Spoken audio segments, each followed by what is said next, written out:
উপলব্ধি করেছে যে এটা আমাদের রব পাঠিয়েছে, আমাদের আল্লাহ পাক পাঠিয়েছেন, তার সঙ্গে কথা বলার একটা মাধ্যম এটা, তার কাছে আমার চাওয়া এটা কিনা। যা আমি পাঠ করছি, এর আগেও যেসব আয়াতগুলো পাঠ করেছি জানেন, যে আবার নতুন করে জানার কি আছে, সবই তো জানি, ওখানে কি লেখা আছে সব জানি, ওর অর্থগুলোও জানি, শব্দগুলোও জানি। কিন্তু এই জানি আর ওই জানার মধ্যে আসমান জমিনের তফাৎ আছে।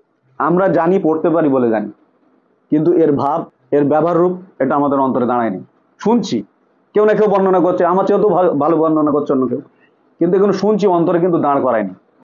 মানার জন্য শুনছি না, বাস্তবায়নের জন্য শুনছি না, জানার জন্য শুনছি, অন্যকে শোনানোর জন্য শুনছি। ওই জন্য আমাদের চেতনাকে মেরে ফেলতে হবে আগে। আমি কিছু জানি, এই জানাটাকে আগে যতক্ষণ না মারতে পারছি, এই নতুন করে জীবন্ত হওয়া যায় না। কারণ আপনার কাছে আপনার গার্ড বা দারোয়ান হয়ে দাঁড়াবে কি আপনার বুঝ, আপনার শিক্ষা, যে আপনার এত ডিগ্রি আছে, আপনি এত পড়াশোনা করেছেন, আপনি গ্রামার জ্ঞান আছে কোরআনে, ওটুকুনি বাচ্চা কি শেখাবে তোমার, কি হেদায়েত দেবে আল্লাহ রাস্তায়। বিশ্ব মানব জাতির প্রতি আল্লাহর শান্তি বর্ষিত হোক, আপনাদের শুভ কামনা করে আমি আজকে আলোচনা শুরু করতে যাচ্ছি। আলহামদুলিল্লাহ, আলহামদুলিল্লাহ রাব্বিল আলামিন। আয়াতগুলি আমি পড়ছি, এটি কোথার থেকে এসছে তার একটি ভূমিকা আমি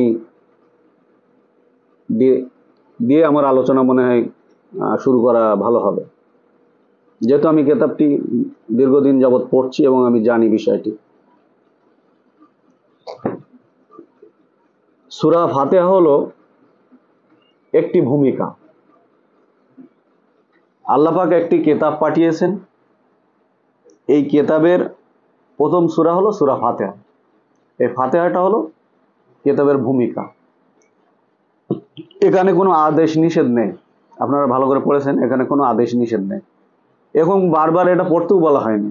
এটা আল্লাহ পাক আমাদেরকে জানাচ্ছেন তার সম্বন্ধে এবং আমাদের চাওয়া সম্বন্ধে, যে তোমাদের দুনিয়াবী জীবনে আমার কাছে তোমাদের কি চাওয়া থাকবে। ভালো করে খেয়াল করো, এটা কালামুল্লাহ, এটা আল্লাহর কথা, এটা আল্লাহর বাণী, সবাই জানে। আর এটিকে আল্লাহ পাক বলছেন 69 নম্বর সূরা, সূরা হাক্কা 40 নম্বর আয়াতে আল্লাহ বলছে, কল ইন্নাহু লাকাউলু রাসূলিল কারীম, নিশ্চয়ই এইটি, অর্থাৎ এই কিতাবকে ইঙ্গিত করে বলছে এটি রাসূলের কল। কল মানে কি? কল মানে মেসেজ বা বার্তা, কোনো কিছু দিয়ে কল দিচ্ছে না, মেসেজ দিচ্ছে, বার্তা দিচ্ছে, পৌঁছে দিচ্ছে মনে করেন। তো কি বললাম, একই জিনিসের প্রতি কয়েকটা শব্দ আমি ব্যবহার করেছি। এটি আল্লাহর বাণী, আবার এটি রসুলের কল। অর্থাৎ যেটি আল্লাহর বাণী প্রকাশ করার জন্য তো মানুষ লাগবে, আল্লাহ তো সরাসরি আমাদের কাছে দেখা দিচ্ছে না, তাহলে প্রকাশ করার জন্য তিনি মানুষ খুঁজেছেন, সেই মানুষের নাম হলো সালামুন মুহাম্মদ, যা কিতাবে আমরা পেয়েছি, যে আমরা এমন একটা জগৎ বানাতে চাই যেখানে শুধু আল্লাহর বিধান চলবে। তো এখানে যে আল্লাহর বাণী, এখানে তাহলে কারো কথা চলবে কি? এখানে দেখবেন আল্লাহ কথা বলছেন, আমরা শুনছি, আমাদের পক্ষ থেকে কি বলতে হবে এবং তিনি তার পক্ষে কি বলতে হবে তিনি বলে দিয়েছেন, দুটো অটোমেটিক্যালি। দেখেন, শুরু করছি বিসমিল্লাহির রহমানির রহিম, আল্লাহ তাআলার নামে। সকল প্রশংসা আল্লাহ, যিনি বিশ্বজগতের প্রতিপালক, তিনি দয়াময়, পরম দয়ালু। তারপরেই বলছে মালিক ইয়াউমিদ্দিন, তিনি মালিক দিনের, যখন দিনের কর্মের ফল ফয়সালা করা হয়। তিনটে বিষয় বুঝি, এটা আল্লাহ সম্বন্ধে বলছে। এই আয়াত, এই সূরা ফাতিহাটি জানার পরে বুঝলাম এই কিতাবের যতগুলি ভূমিকা এই 6টা আয়াতের মধ্যে এসে দাঁড়িয়ে আছে।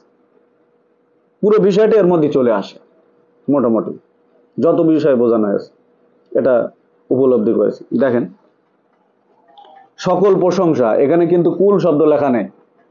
আমরা যে বারবার পাঠ করি যে নামাজের মধ্যে, সালাতের নাম করে যেটা চলছে সমাজ, নামাজের মধ্যে যে বারবার পাঠ করা, এখানে কিন্তু কুল লেখা নেই যে বলো তোমরা পাঠ করো, এটা কোথাও লেখা আছে কি? তাহলে যখন লেখা নেই তো ওটা ভাবারও তো অবকাশ নেই। এটা তো তার সম্বন্ধে জানাচ্ছে যে সকল প্রশংসা হবে আল্লাহ, যিনি বিশ্ব জগতের প্রতিপালক। অর্থাৎ প্রশংসাটা হবে কেন? এখানে বলছে তিনি বিশ্ব জগৎকে প্রতিপালন করছেন। হাতের বাইরে যাচ্ছে কি? তিনি বিশ্ব জগৎকে প্রতিপালন করছে। কোন মাধ্যমে, কিসের মাধ্যমে? তিনি দয়াময়। এখন দেখেন সমস্ত জায়গায় কারুর না কারুর দয়া আছে, আমার না। আমি বঞ্চ ওখানে গিয়েছি, আমি খাই করেছি, ওই ওই খেতে ঢুকেছি, ওইখানকার ফসলগুলো আমি নষ্ট করেছি। আমি ওই ঘেরিতে ঢুকেছি, ঘেরির মাটি নষ্ট করছি। এমন কোনো জায়গা নেই যে আমরা সেখানে ক্ষতি করছি না। তারপরেও দেখছি দয়া রহমত আমাদের উপরে বর্ষিত হচ্ছে, হচ্ছে কিনা? তাহলে আমরা কত নাফরমান, কত অকৃতজ্ঞ। তাহলে এখানে কি তিনি দয়াময়, তারপর বলছে তিনি অসীম দয়ালু, তার সম্বন্ধে তার গুণ আমাদেরকে জানাচ্ছেন। এর এই মালিক ইয়াউমিদ্দিন এখানে বিষয়টা নিয়ে গেছে যে পরকালের ব্যাপার, যে কর্মফল দিবসের মালিক পরকালে নিয়ে চলে গেছে। তিনি আল্লাহ পাক একটা দিন বানিয়েছেন মালিক ইয়াউমিদ্দিন। তিনি মালিক, তিনি এই জগতের মালিক, পর জগতের মালিক। তিনি যে দিন বানিয়েছেন সেই কর্মের ফল যখন দেওয়া হয় সেই তখনকার সিদ্ধান্তের মালিক। তো এখানে কি অন্য কেউ মালিক নাকি? অন্য কেউ মালিক? কে মালিক? তাই এখান থেকে ওখানে নিয়ে গেল কেন? আমি কাউকে তুচ্ছ করছি না, কিন্তু তিনি যে দিনটা বানিয়েছেন তিনি সেই দিনের মালিক, সেই কর্মের যখন ফয়সালা করা হচ্ছে। এখন এখানে কি আপনার ফয়সালা আছে? কোনো জিনিসের মধ্যে আপনার ফয়সালা আছে? অটোমেটিকলি আপনি সেই জিনিসটা যখন করছেন দেখছেন ফয়সালা অটোমেটিক দেওয়া আছে, আমার সেই ফয়সালা অনুসারে চলতে হবে, না তো কাজটা সম্পূর্ণ হবে না। এই তিনটি বাক্য মৌলিক, তার সম্বন্ধে তিনি আমাদেরকে জানাইলেন। পরের তিনটি আমাদের জন্য, যে বান্দা তুমি তোমার মালিকের কাছে তোমার কি চাওয়া থাকবে, খেয়াল করো। ইয়াকা নাবুদু ওয়া ইয়াকা নাস্তাইন ইহদিনাস সিরাতাল মুস্তাকিম সিরাতাল্লাযীনা আনআমতা আলাইহিম গায়রিল মাগদুবি আলাইহিম ওয়ালাদ-দাল্লিন। আমাদেরকে বলতে বলিনি, জানাচ্ছেন কিন্তু। আবারও বলছি, স্রষ্টা তার সম্বন্ধে জানিয়েছে এবং আমাদের দুনিয়ায় কি চাওয়া পাওয়া থাকবে মালিকের কাছে সেটা আমাদেরকে জানিয়ে দিচ্ছেন। এখানে আমি অর্থ করেছি যে আমরা মানব জাতি, আমরা তোমার আইন পালন করব, করি না, করব। এখানে লিখে দিয়েছে আমরা শুধু তোমার ইবাদত করি, অর্থাৎ আইন বা নিয়ম যাই কিছু বোঝেন আপনি, সেই একই জিনিসকে বোঝায় যে আমরা শুধু তোমার আইনকে পালন করি, শুধু তোমার কাছে সাহায্য চাই। আচ্ছা, এইটুকু বিষয় যদি আমরা এইভাবে দেখি, মনে করেন যে একজন মুশরিক, একজন খ্রিস্টান, ইহুদি বা নাস্তিক একটা লাইব্রেরিতে একটা কেতাব আছে কোরআন, ওকে ওই কেতাবটা খুললো, খোলার পরে এখন পড়ছে আলহামদুলিল্লাহ রাব্বিল আলামিন আর রহমানির রহিম মালিক ইয়াউমিদ্দিন ইয়াকা নাবুদু ওয়া ইয়াকা নাস্তাইন ইহদিনাস সিরাতাল মুস্তাকিম সিরাতাল্লাযীনা আনআমতা আলাইহিম গায়রিল মাগদুবি আলাইহিম ওয়ালাদ-দাল্লিন। তো এই বিষয়গুলি তো বলে ফেলেছে যে আমি শুধু তোমার ইবাদত করি, তোমার কাছে সাহায্য চাই। কি করে সে একজন মুশরিক, একজন নাস্তিক, সে আল্লাহর আইন পালন করছে? এই আয়াতটা পড়ে নিয়ে গেলে সে আল্লাহর আইন পালন করে, সে আল্লাহর কাছে সাহায্য চায় কখনো? স্যার একটু মাথা উঁচু করে একটু দর্শন দেন, ভুল হচ্ছে না তো? তাহলে এখানে যেটা সঠিক অর্থ, যেটা শব্দের ব্যবহার রূপ হয়, আমি সেটা বলছি যে আমরা শুধু তোমার আইনকে মানব আর শুধু তোমার কাছে সাহায্য চাইবো। এখানে কিন্তু সাহায্যের বিষয়বস্তু কিছু লেখা নেই, আছে কি?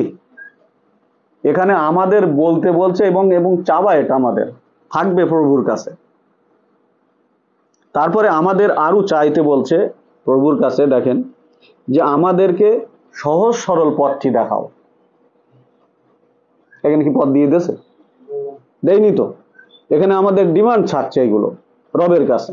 তারপরেই বলছে তাদের পথ দেখাও, বা সেই পথ দেখাও যে পথে তোমার পুরস্কার আছে, তোমার অনুগ্রহ আছে, তোমার করুণা আছে। আর সে পথ আমাদেরকে দেখিও না যে পথে চললে তোমার ক্রোধের পাত্র হব, তোমার রাগের পাত্র হব, তোমার অসন্তুষ্টির পাত্র হব। দেখিও না যারা বিভ্রান্ত হয়ে গেছে, বা বিভ্রান্ত হব যে পথে চললে। এখানে কি পথের কোনো দিক নির্দেশনা দিয়ে দিয়েছে? এটা পুরোটাই একটা ভূমিকা। এখন দেখেন লক্ষ কোটি মানুষ এইটি কিন্তু নামাজের মধ্যে প্রতিদিন 5 বার 10 বার 20 বার, কিন্তু এইভাবে তারা কখনো উপলব্ধি করেছে যে এটা আমাদের রব পাঠিয়েছে, আমাদের আল্লাহ পাক পাঠিয়েছেন, তার সঙ্গে কথা বলার একটা মাধ্যম এটা, তার কাছে আমার চাওয়া এটা।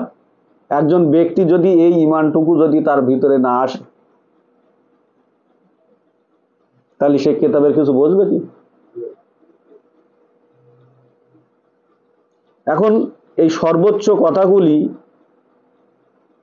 কলা রাসূলুল্লাহ, রাসূল আল্লাহ বর্ণনা করছেন, এটা বুঝতে হবে। কেন আমি বলেছি 69 নম্বর সূরার 40 নম্বর আয়াতে এটা কলা রাসূলুল্লাহ, এই কিতাবটি রাসূল বর্ণনা করছেন, আমরা কপি করছি, আমরা কোট করছি বিষয়গুলি। বিসমিল্লাহির রহমানির রহিম। এখন এই আয়াতগুলি আমরা পাঠ করলে অটোমেটিকলি আপনারা জানেন কি না যে আমি পাঠ করছি, এর আগেও যেসব আয়াতগুলো পাঠ করেছি জানেন, যে আবার নতুন করে জানার কি আছে? সবই তো জানি, ওখানে কি লেখা আছে সব জানি, ওর অর্থগুলোও জানি, শব্দগুলোও জানি, কিন্তু এই জানি আর ওই জানার মধ্যে আসমান জমিনের তফাৎ আছে। আমরা জানি, পড়তে পারি বলে জানি, কিন্তু এর ভাব, এর ব্যবহার রূপ এটা আমাদের অন্তরে দাঁড়ায়নি। শুনছি কেউ না কেউ বর্ণনা করছে, আমার চেয়েও তো ভালো বর্ণনা করছে অন্য কেউ, কিন্তু এগুলো শুনছি, অন্তরে কিন্তু দাঁড় করায়নি।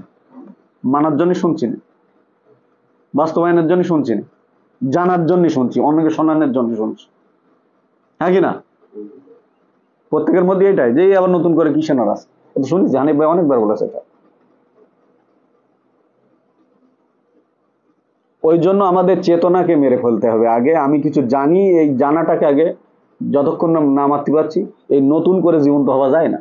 কারণ আপনার কাছে আপনার গার্ড বা দারোয়ান হয়ে দাঁড়াবে কি? আপনার বুঝ, আপনার শিক্ষা, যে আপনার এত ডিগ্রি আছে, আপনি এত পড়াশুনো করেছেন, আপনি গ্রামার জ্ঞান আছে কোরআনে, ওটুকানি বাচ্চা কি শেখাবে তোমার?